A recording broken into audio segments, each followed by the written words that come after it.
It was the holy grail to get a hold of the Sears building. It was built as a Sears distribution facility in 1928.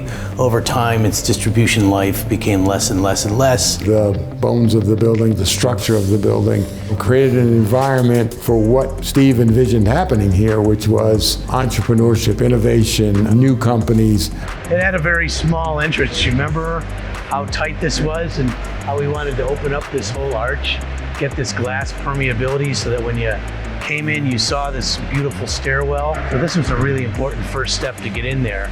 The two dominant pieces of real estate here for 100 years have been the Sears building and Fenway Park.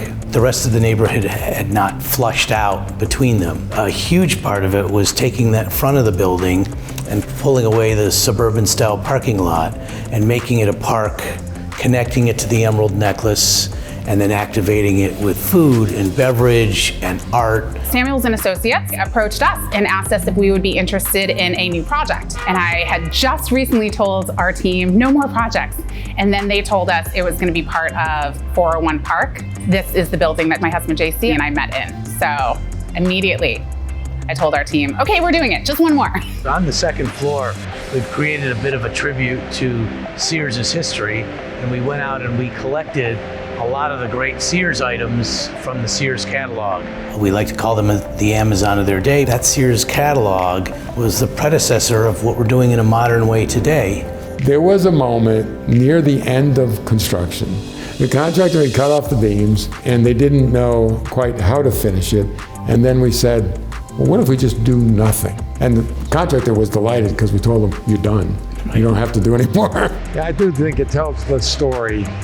The idea that we actually did remove something from the original building here, but we left all that rebar kind of hanging out because maybe this isn't its final life. Maybe there's another life after this one, and this is another layer of history.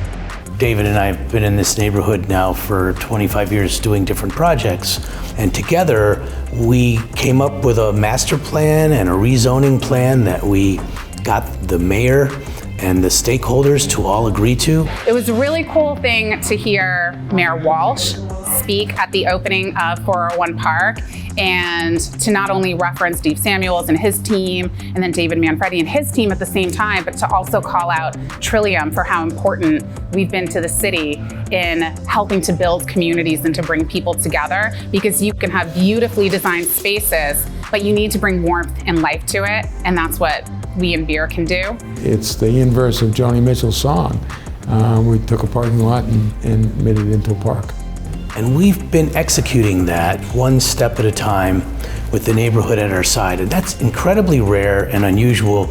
And by the way, I must say, incredibly satisfying, because you're not fighting people along the way, you're building out their hopes and dreams.